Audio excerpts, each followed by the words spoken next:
네, 굿모닝 OBS 생방송으로 함께하고 있습니다. 오늘은 윤석열 대통령의 비상계엄 선포 후 해제에 또 관한 소식들 저희가 실시간으로 전해드리고 있는데요. 이번에는 이종훈 시사평론가와 전화 연결되어 있습니다. 바로 만나보겠습니다. 예, 평론가님 안녕하십니까? 네, 안녕하세요. 예, 밤새 생방송 출연하시고 전화 연결하시느라 많은 고생하셨습니다.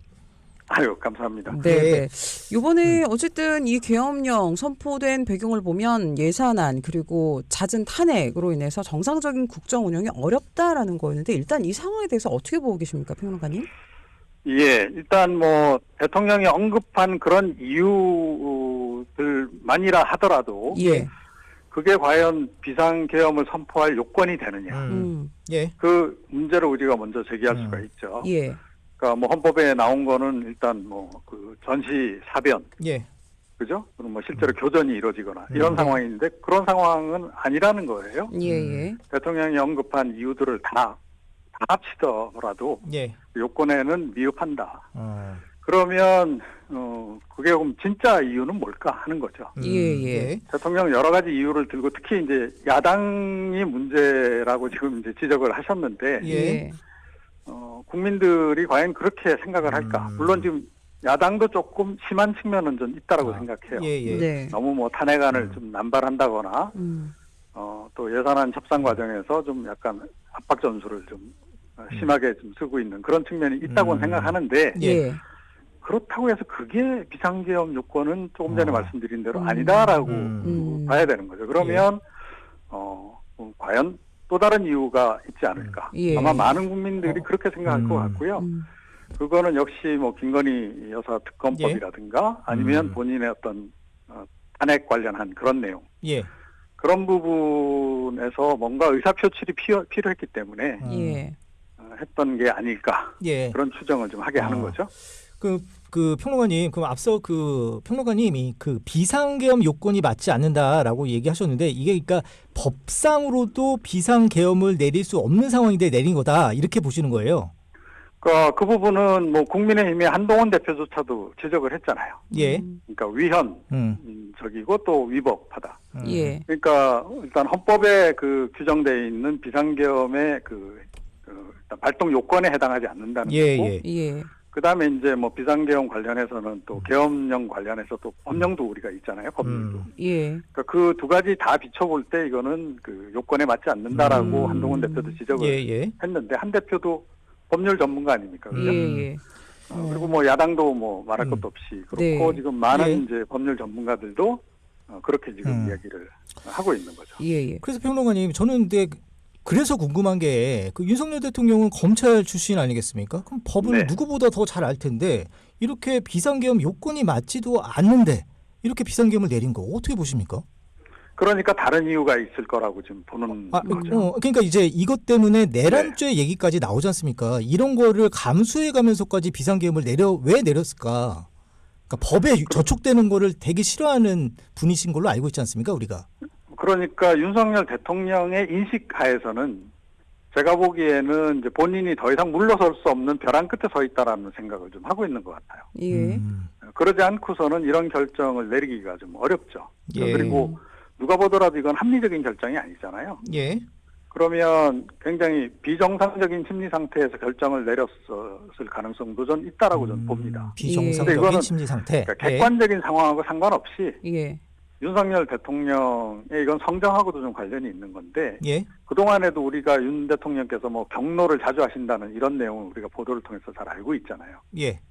이번 같은 경우에도 그런 경로성 결단이었을 가능성이 높다. 저는 그렇게 보고 있습니다. 예. 지금 말씀하신 거 관련해서 사실 측근들도 몰랐다, 대통령 직원들도 몰랐다, 이런 얘기 있는 거 보면 조금 그 얘기에 그래도 무게가 조금 실릴 수 있을 거라 생각도 하지만 일단 한 가지 저는 더 궁금한 건 이렇게 국회에서 지금 야당이 거의 대부분인 상황에서 이 비상계엄령 해제 요건이 갖춰질 거라는 거 분명히 알았을 거라는 거죠. 일단은 야당 수가 거의 190석이 넘으니까. 그런데도 이거를 진행한 이유가 특별히 있을까요? 그걸 모르지 근데 않았을 거라는 거죠. 처음에는 이제 그 야당이 그걸 못 해낼 거라고 판단 내렸을 수도 있다라고 좀 봐요. 그러니까 계엄을 내린 다음에 약간 추이를 보고선 해제를 했다 이렇게 보시는 거예요? 그게 아니고 계엄 선포하고 나서 곧바로 계엄사령관 포고령이 나왔잖아요. 예, 그렇죠. 그 포고령 1호 내용을 보면 모든 정치 활동을 중단하는 거예요. 네. 국회, 지방의회 다 활동 중단. 예.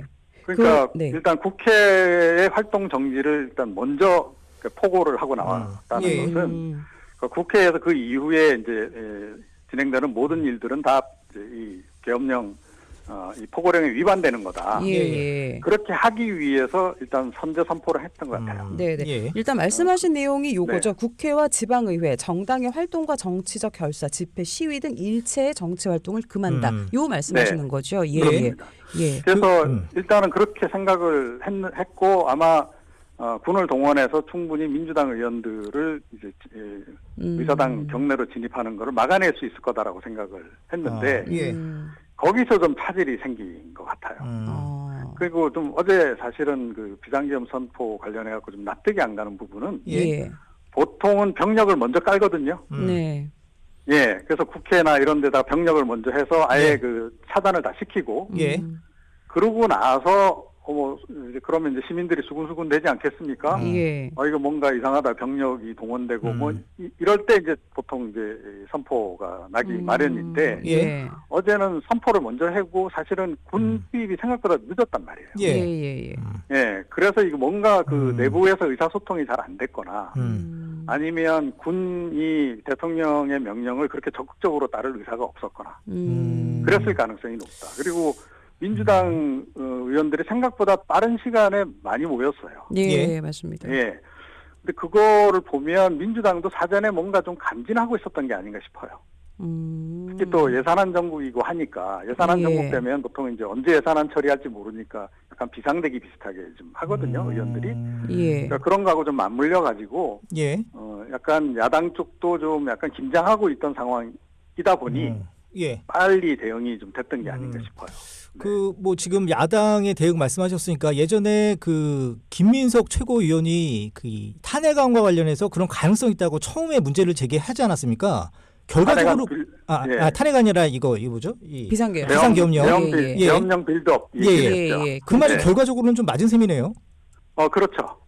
이제 그 김민석 이제 최고가 이제 그 문제 제기한 게 8월 달이었는데요.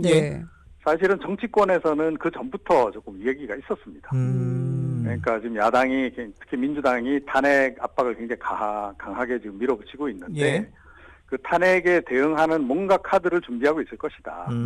그 중에 계엄령 카드도 포함되어 있을 것이다라는 얘기가 있었고, 그 다음에 이제 뭐 국회 지난 정기국회 또 김용현 그 국방장관 인사청문회 때 그 이슈가 많이 또 논의가 됐잖아요.